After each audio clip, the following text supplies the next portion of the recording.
Bonjour, bienvenue dans ce live de ce dimanche, alléluia, dimanche de Pâques.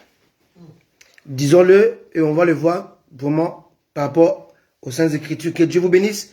Connectez-vous au Seigneur, connectez-vous dans ce live et connectez ce live afin qu'il puisse bénir au moins une personne. Que Dieu nous bénisse, que Dieu vous bénisse. Alléluia, gloire à Dieu. Et en attendant, nous allons suivre un chant qui évoque vraiment la gloire de Dieu, la gloire de Jésus à la croix, sa victoire. Gloire à Jésus. Bienvenue.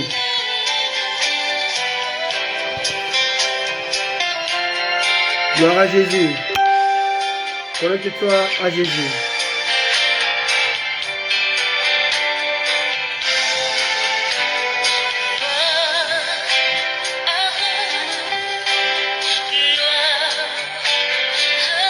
Merci Jésus. Alléluia. Merci Seigneur.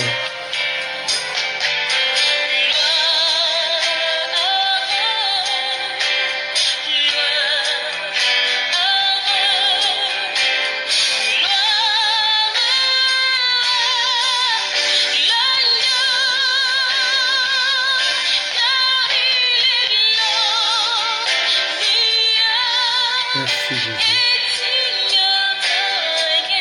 L'agneau de Dieu. Merci Seigneur. Alléluia. Bienvenue à vous. Alléluia.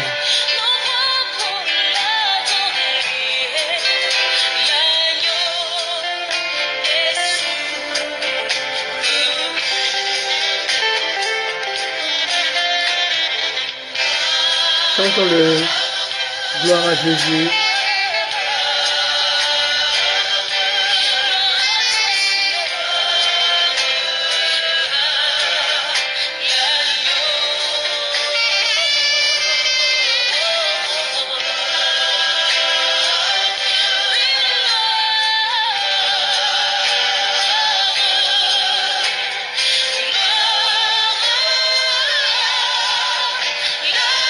Car il est glorieux.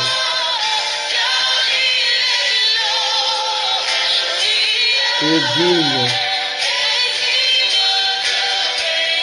L'agneau de Dieu.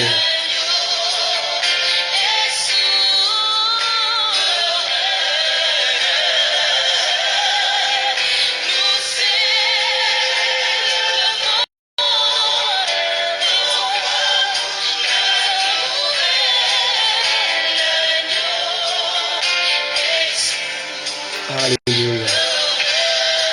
Bienvenue à vous. Merci Seigneur.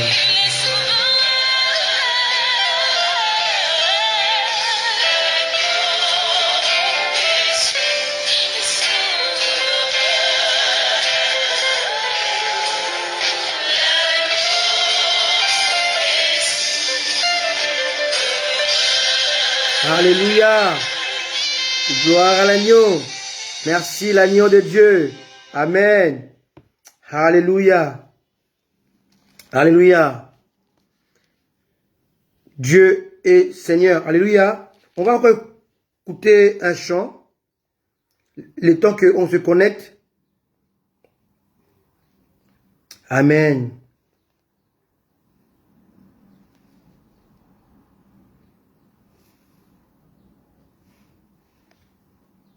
L'agneau est souverain. Amen. Écoutons encore ce chant en anglais.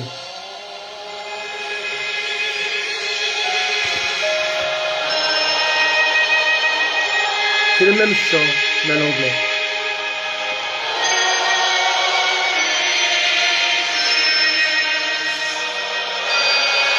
Bénis l'agneau de Dieu. Bénis le roi des rois. Il a été immolé pour toi. Il a été immolé pour moi. Le véritable Dieu.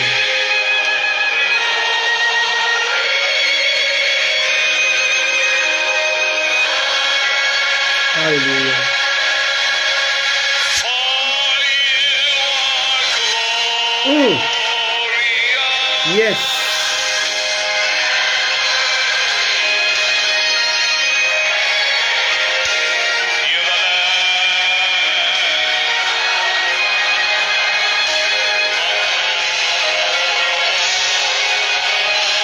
Jésus.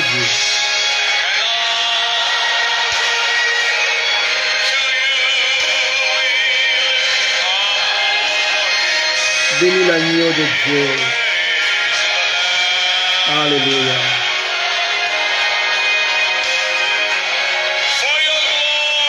Yes.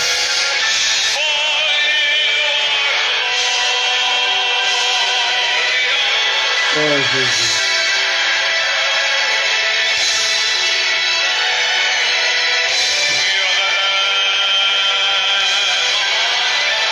Alléluia. Merci Jésus. Lamb of God.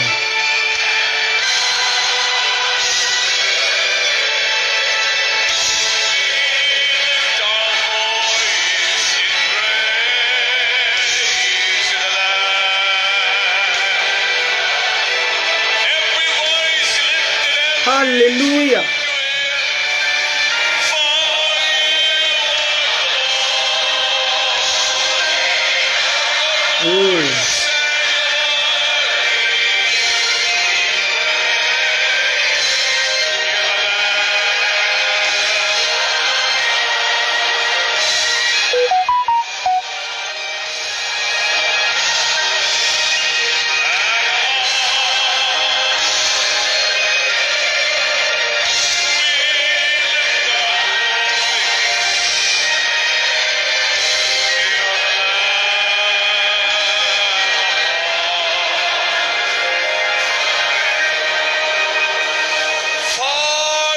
Alléluia. Merci Jésus.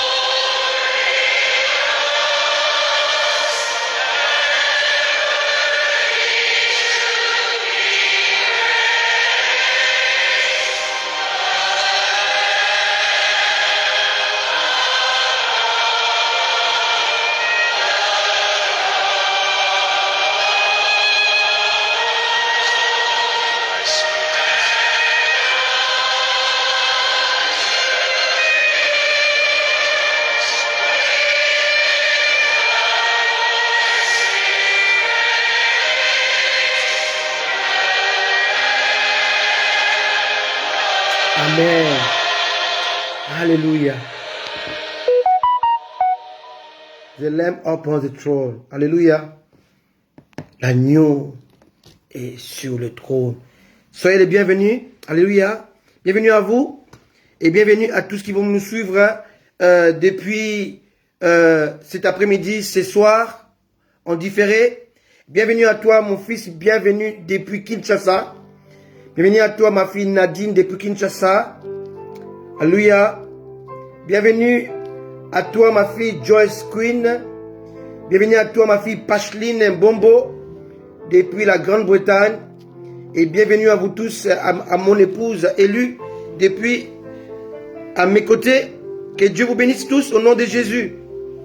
Alléluia. On va voir aujourd'hui toujours la suite de notre thème principal, le mystère du chiffre 3. Aujourd'hui, on va voir le thème, les trois aspects de l'Église. Alléluia. Les trois aspects de l'Église de Jésus-Christ. Alléluia. Et aujourd'hui, le monde entier, chrétien comme païen, fête la Pâque. Qu'est-ce que la Pâque? Qu'est-ce qu'elle représente? Dans la Bible, la Pâque est inscrit avec sans S. Mais dans vos calendriers, vous avez non pas la Pâque, mais les Pâques. Pourquoi c'est S qui a été initié par les catholiques? Alléluia. Et cela il y a bien longtemps. Et avant de commencer mon message, permettez-moi, bien-aimés, de vous instruire, de nous instruire sur l'histoire de la Pâque et le pourquoi de la Pâque. Alléluia. Qu'est-ce que la Pâque? La Pâque fait partie de cette solennité juive, cette fête juive. Alléluia. Entre autres, la Pâque, on a le pain sans levain, on a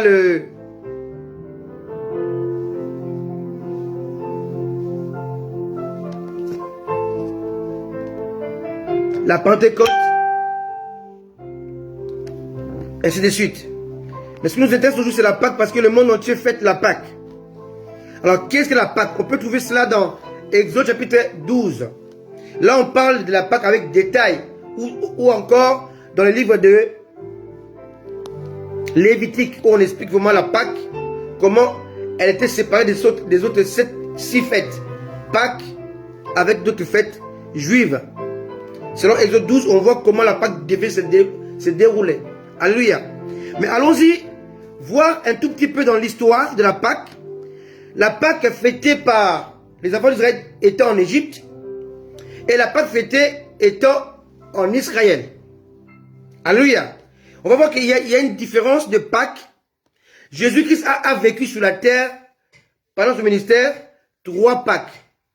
Il a commencé à 30 ans, il est mort à 33 ans et il a fêté 3 Pâques. Mais on ne parle que d'une seule Pâque où on donne des détails. Alléluia. Donc sa dernière Pâque. Alors qu'est-ce que la Pâque? La Pâque vient du mot hébreu qui veut dire Ak Passa. Ak Pessa. Donc passer au-dessus. Passer au-dessus. Alléluia. On peut aussi l'appeler Pessa. Amen. Alors cette année, la Pâque juive va commencer le 15 avril et va se terminer le 21 avril ou bien le 22 avril. Amen. C'est très important.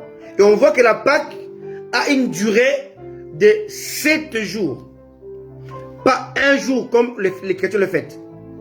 Alors laissez-moi vous parler de plusieurs types de Pâques qu'on voit aujourd'hui. D'où vient la Pâque? La Pâque a été instituée par Dieu. Selon Exode 12, on peut le voir vite fait.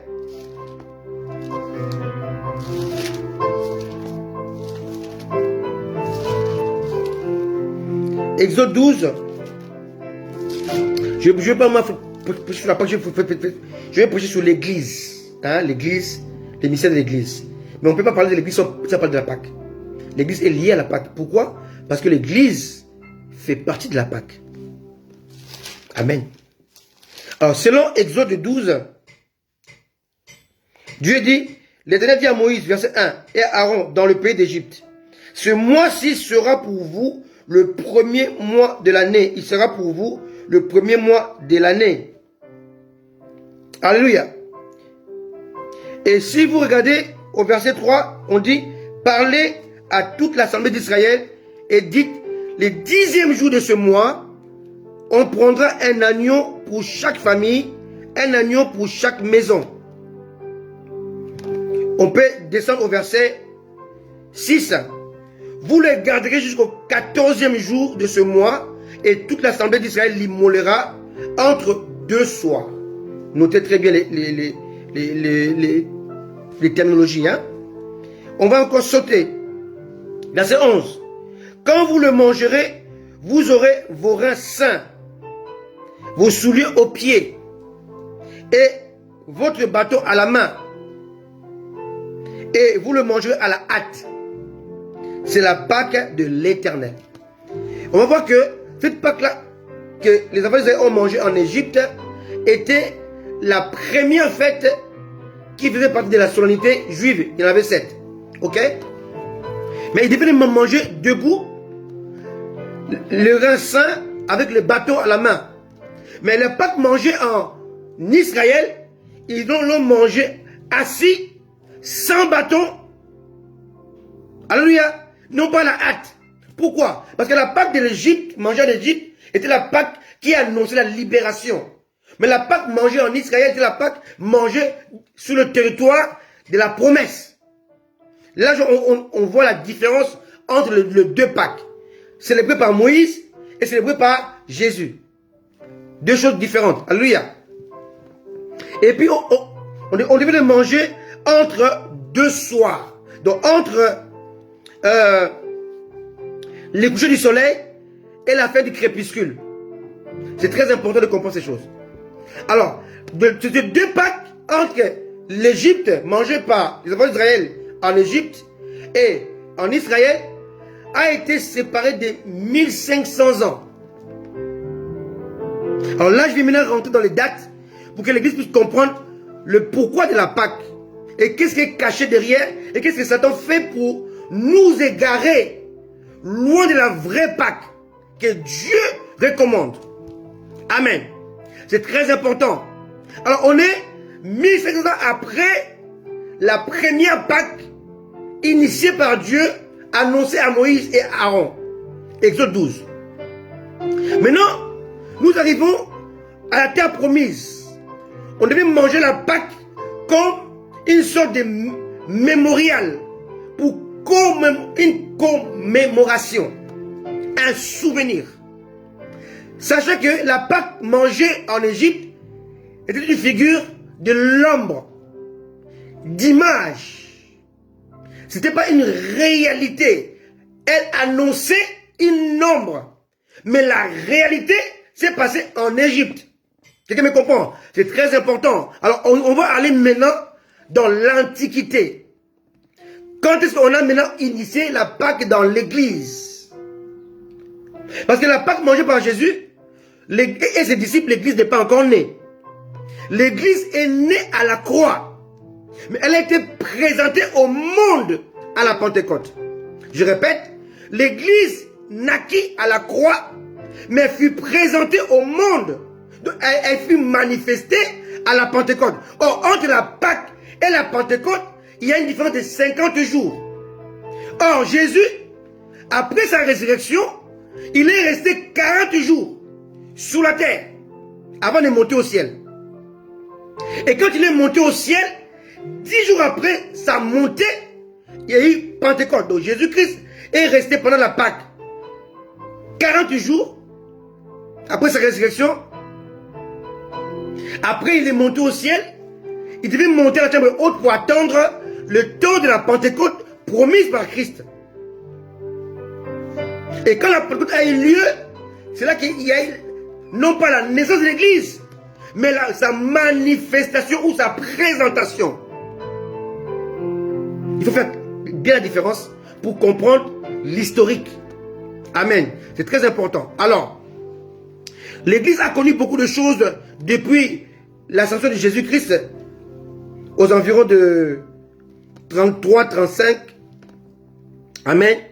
Et Pierre et Paul furent martyrisés vers 60-68. Vers 68. Parce que quand on a détruit le temple en 70, il n'était pas là. Paul était déjà mort et Pierre aussi était déjà mort. Seul Jean était vivant. Alléluia. Après, dans les années 100, après Jésus-Christ, l'Église a connu un temps sombre, un temps d'apostasie. Quelqu'un me comprend? C'est très important. Il fallait attendre jusqu'à l'an 325 pour connaître ce qu'on appelle le premier concile de Nicée. Nicée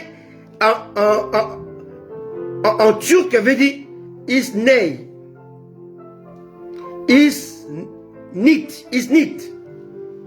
Et Nicée s'est trouvé en Turquie actuelle. Et le premier concile était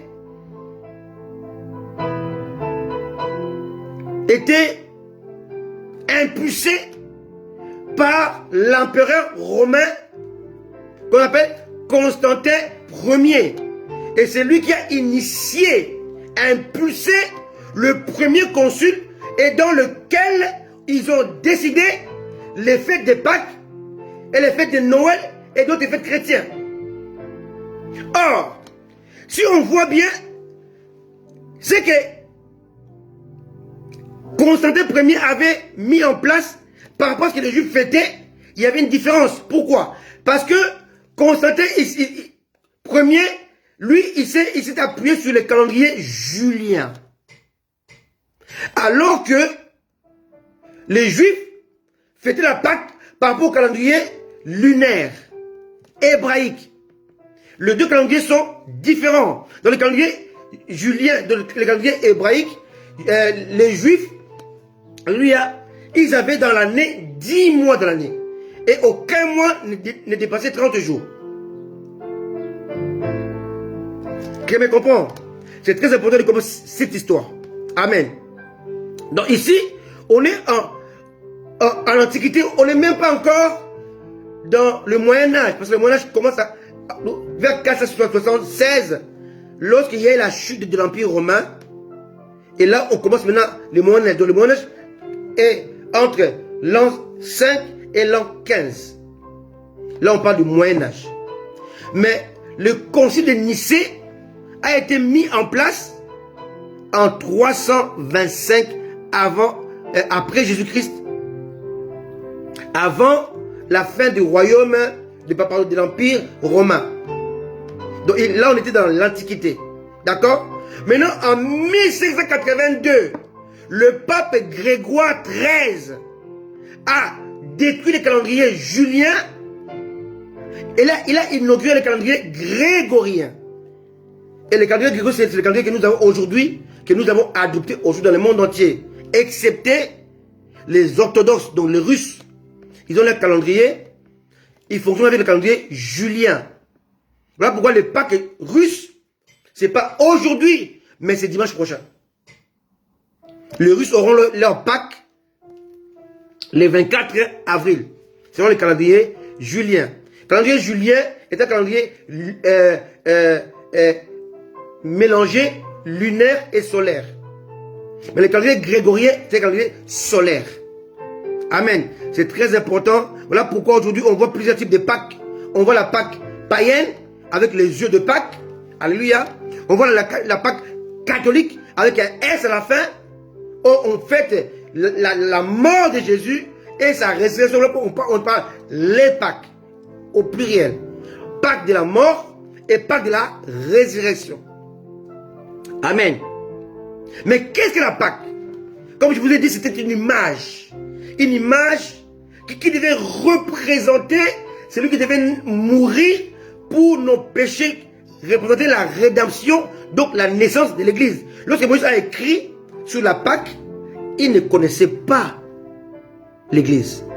Voilà pourquoi je parle des mystères de l'Église. Les mystères de l'Église, qui a trois aspects. Amen. Donc Moïse, l'Église pour lui est un mystère. Amen. Voilà pourquoi aujourd'hui les chrétiens fêtent la Pâque. Mais si nous voyons maintenant dans 1 Corinthiens 5. Alléluia. 1 Corinthiens 5, on nous parle de la Pâque. L'apôtre Paul parle. Il dit, 1 Corinthiens 5, verset 5. Non, au verset 17, pardon. 7. Faites disparaître le vieux levain afin que vous soyez une pâte nouvelle, puisque vous êtes sans levain, car Christ, notre Pâque, a été immolé. Ou si vous voulez, Christ, notre Pâque, a été crucifié. Amen.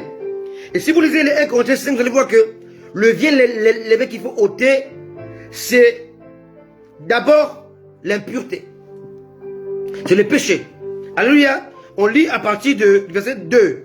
Et vous êtes enflés d'orgueil et vous n'avez pas été plutôt dans l'affliction afin que celui qui a commis cet acte soit ôté du milieu de vous. Donc ici, quand on parle de la Pâque, on parle de la séparation d'avec ceux qui vivent dans le péché. Alléluia. On continue. Verset 5. Qu'un tel homme soit livré à Satan pour la destruction de la chair, afin que l'esprit soit sauvé au jour du Seigneur Jésus-Christ. Alléluia. Verset 6. C'est bien à tort que vous vous glorifiez. Ne savez-vous pas qu'un peu de levain fait lever toute la pâte? Et verset 7, on explique ça encore en détail. Faites disparaître le vieux levain, afin que vous ayez une pâte nouvelle. Amen. Puisque vous êtes sans levain, car Christ notre Pâque a été immolé. 8. Célébrons donc la fête, non avec du vieux levain, non avec un levain de malice, de méchanceté. Quand on parle de malice, on parle de l'hypocrisie et de la méchanceté, mais avec des pains sans levain, et de la pureté et de la vérité. La Pâque doit être mangée dans la pureté et dans la vérité, donc dans la consécration. En somme toute, la Pâque veut dire Christ. La Pâque, c'est Christ. Donc la Pâque, c'est faite non pas seulement le 24 le 17 avril ou le 24 avril. Mais la Pâque se fête tous les jours. Nous fêtons la Pâque lorsque nous décidons de nous séparer d'avec les gens qui vivent dans le péché. Alléluia. C'est très important. Amen. Alléluia. Si on voit le verset 11. Maintenant, ce que je vous ai écrit, c'est de ne pas avoir de relation avec quelqu'un qui se nomme frère et débauché, cupide, ou idolâtre, ou outragé, ou ivrogne, ou ravisseur. De ne même pas manger avec un tel homme. Qu'ai-je en effet à juger ceux du dehors? N'est-ce pas ceux du dedans que vous avez à juger? Pour ceux du dehors, Dieu le juge. Ôtez le méchant du milieu de vous. Donc en fait la Pâque est le fait de vivre avec ceux qui sont sanctifiés, consacrés, purs. Je fête ma Pâque lorsque je décide de vivre pour Christ, en Christ et par Christ. Et je me débarrasse de toutes les personnes qui ne peuvent pas se consacrer, qui ne veulent pas se consacrer, qui vivent dans le péché. La Pâque c'est Christ et la Pâque c'est un engagement que je prends par rapport à ma vie ici-bas. Christ est ma vie, la mort devient un gain. Alléluia, c'est très important. La Pâque pour les chrétiens est tous les jours, lundi, mardi, mercredi, jeudi, vendredi, samedi, dimanche. Pourquoi? Parce que la Pâque c'est Christ. Et pour vivre sa Pâque, c'est la parole de Dieu, tu dois te séparer. La Pâque, au temps de Moïse, il devait se séparer des enfants d'Israël et aller dans la montagne pour rencontrer Dieu. Il dit à Moïse, vous me servirez dans cette montagne.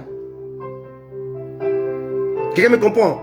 Donc la Pâque aujourd'hui a été modifiée et devenue un moment de fête, un moment de réjouissance, un moment où les gens vont se saouler.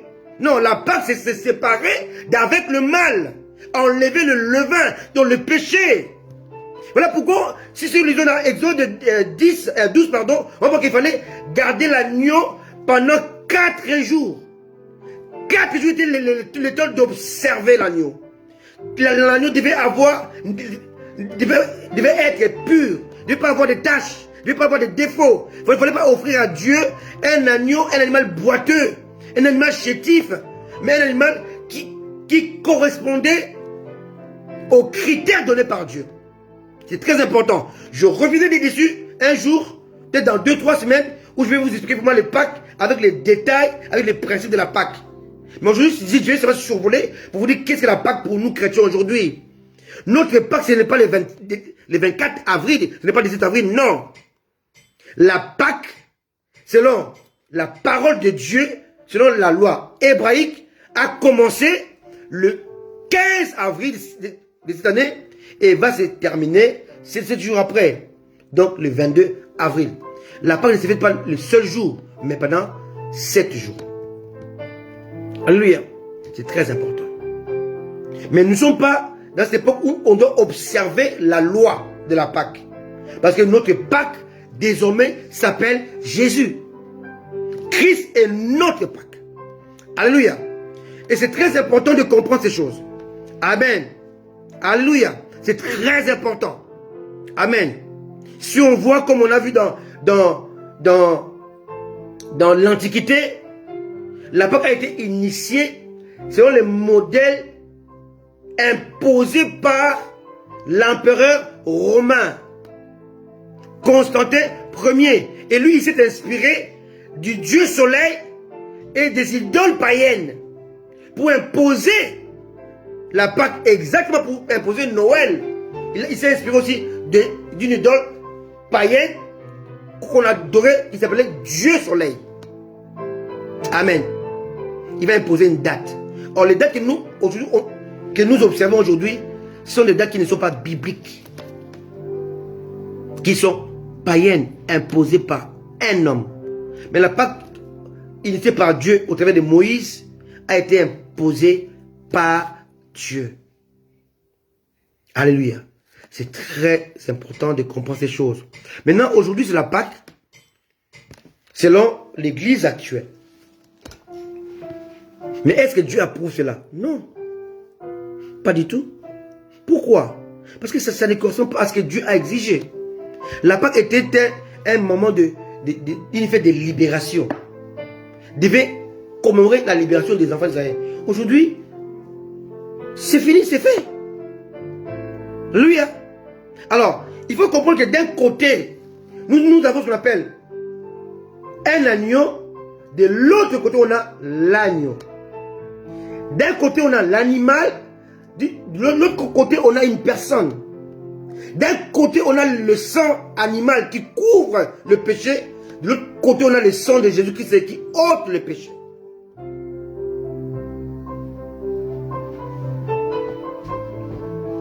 D'un côté, on a l'article indéfini.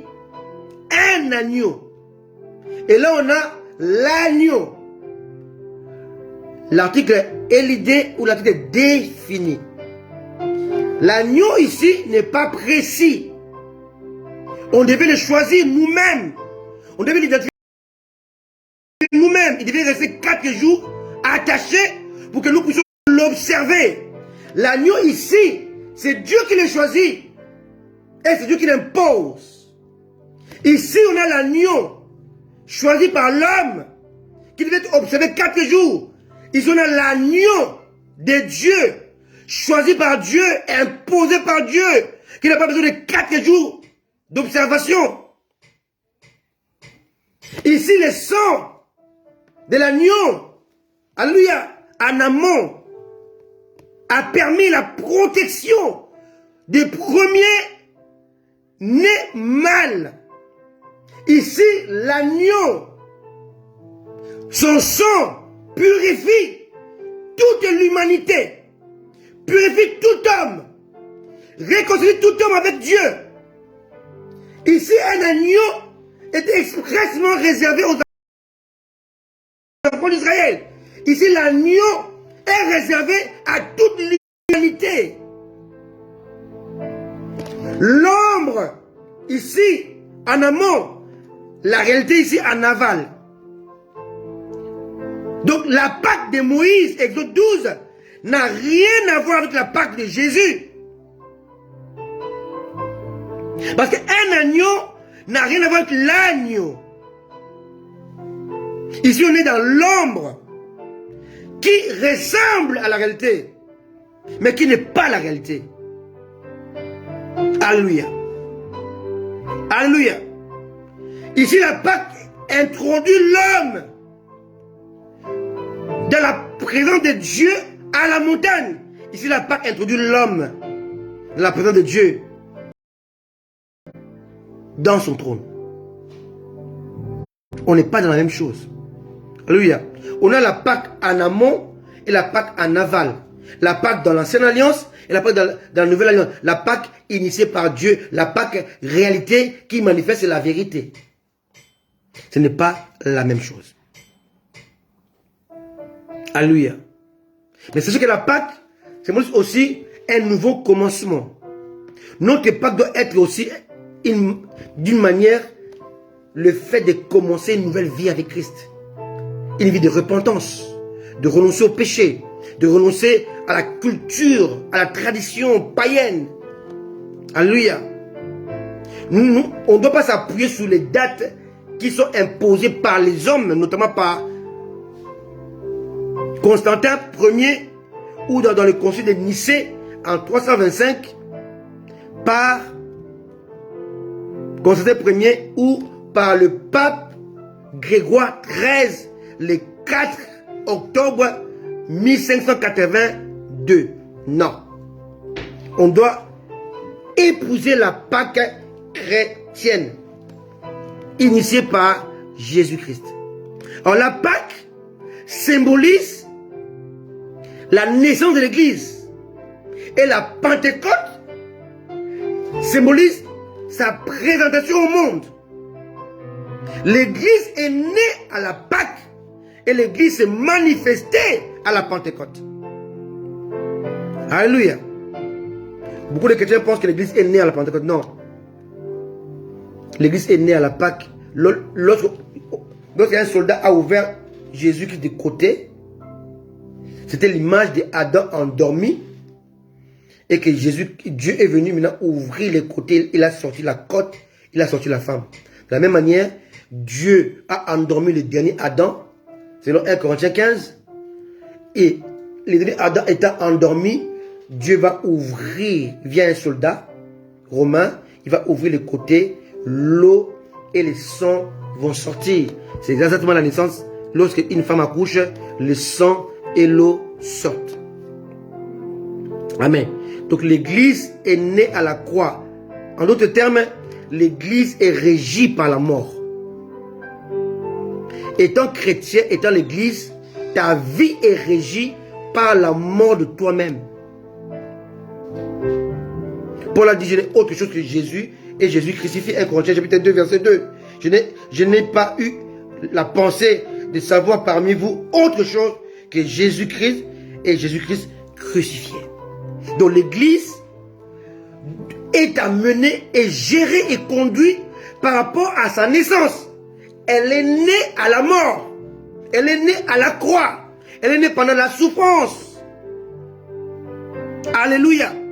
Donc l'église doit être conduite par rapport à la mort. Tu dois mourir en toi-même. C'est ça la Pâque. Mais l'église est manifestée à la Pentecôte par le Saint-Esprit. Mais l'église a reçu la foi par la résurrection. Si Christ n'était pas ressuscité, notre foi serait vaine. 1 Corinthiens chapitre 15. Alléluia. C'est très important. Mettez les j'aime parce que je vois que le live, on essaie de le combattre. Là. Mettez les cœurs, le live, les cœurs, les j'aime, pour que nous puissions rester dans ce live pour comprendre un peu ces mystères de l'église. Et je parlerai notamment aujourd'hui de trois aspects de l'église. Alors, Jésus-Christ sur la terre il a eu deux ministères.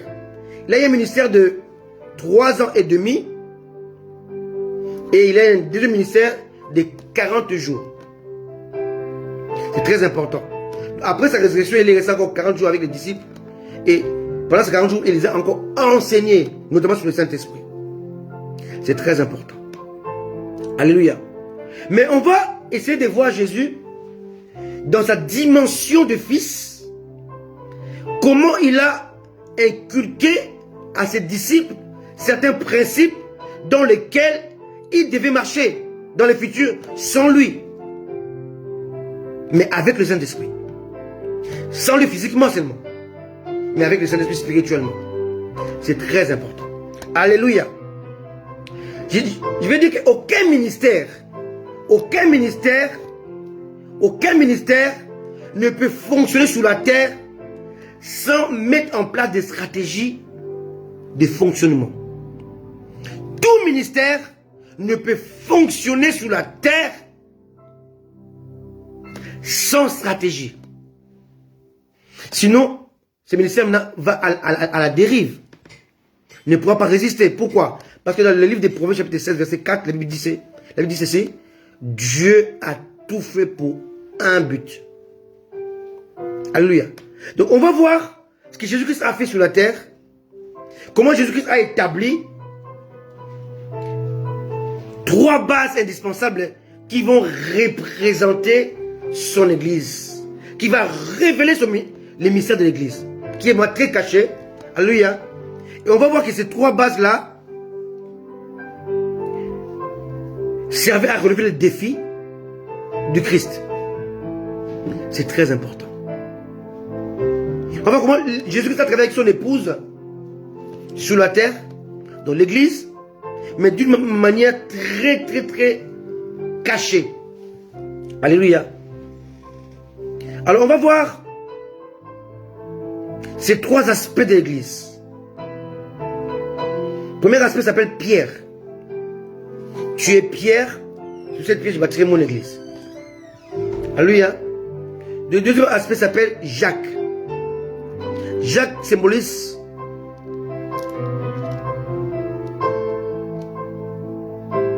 le châtiment, la persécution, la souffrance, le brisement. Pourquoi? Parce que Jacques parmi les 12 apôtres, hormis Judas, c'est celui qu'on avait tué. Actes chapitre 12, verset 1 à 2. Vers le même temps, le roi Hérode s'est mis à maltraiter quelques membres de l'église. Et il fit mourir par l'épée Jacques, le frère de Jean. Celui qui a écrit Jacques dans l'épître de Jacques, ce n'est pas Jacques, le frère de Jean. C'est Jacques, le frère de Jésus. Le petit frère de Jésus. Avec Jude. Les fils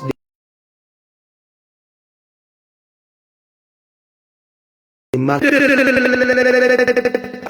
On essaie de débloquer ce live. Hein? Je vois, ça bloque. Mettez des j'aime, des lives. Alléluia. Je ne vous demande pas autre chose que ça. Amen. C'est pour que ce live-là reste et que chacun puisse le suivre hein, tranquillement. Amen. Alors, on est dans le mystère de l'église. Le mystère de l'église, d'abord, l'église est née à la croix pendant l'ère de la Pentecôte. Parce qu'on dit que la Pentecôte, pendant l'ère de la Pâque. Parce que la Pâque devait durer 7 jours. Et Jésus-Christ a fait 3 jours sous la terre. Amen. Je vais vous expliquer ces 3 jours parce qu'on est toujours dans le mystère de chiffre 3. Alors Jésus-Christ a été crucifié le vendredi. Il a été crucifié à 9 h du matin. Jusqu'à 15 h. Jésus est mort à 15 h. Amen. Il est mort à 15 h.